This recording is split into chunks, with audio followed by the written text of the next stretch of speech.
நாம இப்ப கவர்னர் பத்தி தான் பார்க்க போறோம். கவர்னர் ஆவறதுக்கான என்னென்ன எலிஜிபிலிட்டி இருக்குன்னு பார்க்கலாம். இந்திய குடிமகனா இருக்க வேணும்.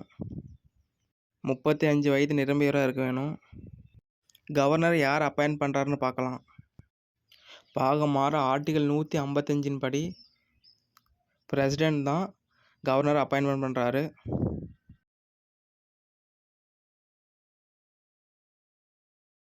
அடுத்தது கவர்னர்னா யாருன்னு பார்க்கலாம். Chief executive head of state செயல்படுறாரு. இவரோட ஆஃபீஸ் டேர்ம் பார்த்தீங்கன்னா 5 வருஷம் தான். சென்ட்ரல் கவர்மெண்ட்டுக்கு ரெப்ரசன்டேட்டிவாக செயல்படுறாரு. இவர் மெம்பராக எந்த ஹவுஸ் ஆஃப் பார்லிமெண்ட்லையும் ஸ்டேட் லெஜிஸ்லேஷன்லையும் இருக்கக்கூடாது. கவர்னர் எங்கே ஸ்டே பண்ணுறாருன்னா ராஜ்பவனில். இவர் ஆஃபீஸை ப்ராஃபிட்காக செயல்படுத்தக்கூடாது.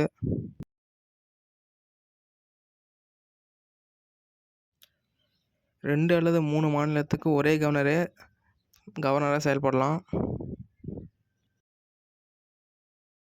இவர் மாநிலத்தோட யூனிவர்சிட்டிக்கு சான்சலராக செயல்படுறாரு. ரெசிக்னேஷன் பற்றி பார்க்க போகிறோம். பிரசிடெண்ட் எப்போ வேணாலும் இவர் ரிமூவ் பண்ணலாம்.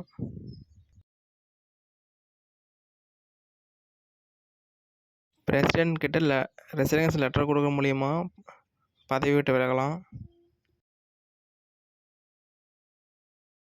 பிரசிடெண்ட்டு அப்பாயின்மெண்ட் பண்ணுறதும் சரி, இல்லை கவர்னர் ஒரு ஸ்டேட்லேருந்து அனதர் ஸ்டேட்டுக்கும் ட்ரான்ஸ்ஃபர் பண்ணலாம்.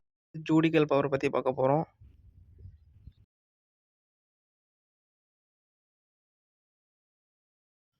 அரசு விஷயத்தில் சட்டத்துக்கு எதிராக செயல்பட்ட ஒரு நபரோட தண்டனையை குறைக்கவோ, மாற்றி அமைக்கவோ, மன்னிப்பு வழங்கவோ கவர்னருக்கு உரிமை இருக்குது. ஸ்டேட் ஹைகோர்ட் ஜட்ஜை கவர்னரோட கன்சல்ட் பண்ணதுக்கப்புறம் பிரசிடெண்ட் ஹைகோர்ட் ஜட்ஜை நியமிக்கிறாரு. அப்பாயின்மெண்ட் அப்புறம் ப்ரொமோஷன் ஆஃப் டிஸ்ட்ரிக்ட் ஜட்ஜை ஸ்டேட் ஹைகோர்ட் ஜட்ஜை கன்சல்ட் பண்ணதுக்கப்புறம் டிஸ்ட்ரிக்ட் ஜட்ஜுக்கு அப்பாயின்மெண்ட் ப்ரொமோஷன் கொடுக்குறாங்க. ஜூடிக்கல் சர்வீஸில் ஒரு நபரை அப்பாயின்மெண்ட் பண்ணும்போது ஸ்டேட் ஹைகோர்ட்டு அப்புறம் ஸ்டேட் பப்ளிக் சர்வீஸ் கமிஷனுங்க கன்சல்ட் பண்ணதுக்கப்புறம் அப்பாயின்மெண்ட் பண்ணுறாங்க. அடுத்து ஃபினான்ஸ் பவர் பார்க்கலாம்.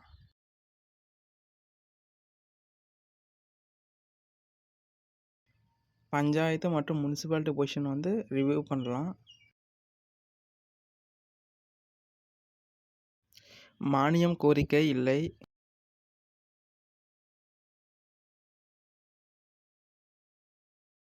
ஸ்டேட் லெஜிஸ்லேச்சரில் மணி பில்லை இன்ட்ரடியூஸ் பண்ணால் கவர்னரோட ரெக்கமெண்டேஷன் இருக்கணும்.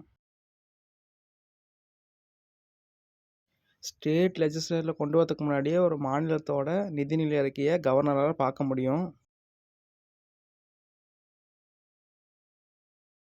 லெஜிஸ்லேட்டிவ் பவர் என்னன்னு பார்க்கலாம்.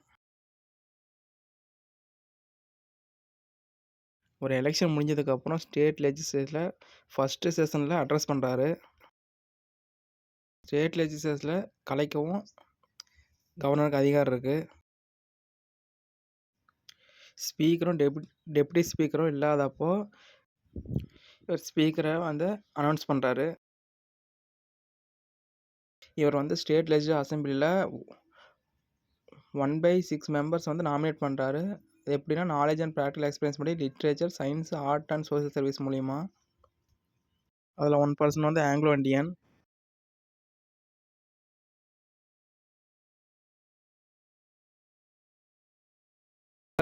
டிஸ்குவாலிஃபிகேஷன் பண்ணுறாரு. எலெக்ஷன் கமிஷன் கிட்ட கன்சல்ட் பண்ணதுக்கப்புறம் கவர்னர் ஒரு பில்லை அக்செப்ட் பண்ண முடியும். அதே போல் அந்த பில்லை ஹோல்ட் பண்ணவும் முடியும்.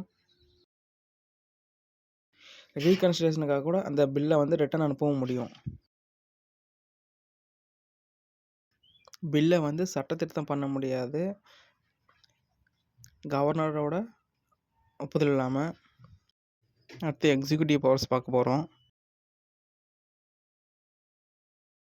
அட்வொகேட் ஜெனரல் ஆஃப் ஸ்டேட்டை இவர் அப்பாயின்மெண்ட் பண்ணுறாரு.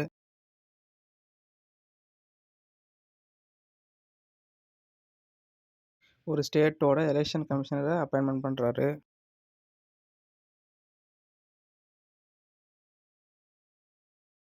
ஸ்டேட் பப்ளிக் சர்வீஸ் கமிஷனில் சேர்மனையும் அப்புறம் மற்ற மெம்பர்ஸையும் கவர்னர் அப்பாயின்மெண்ட் பண்ணுறாரு.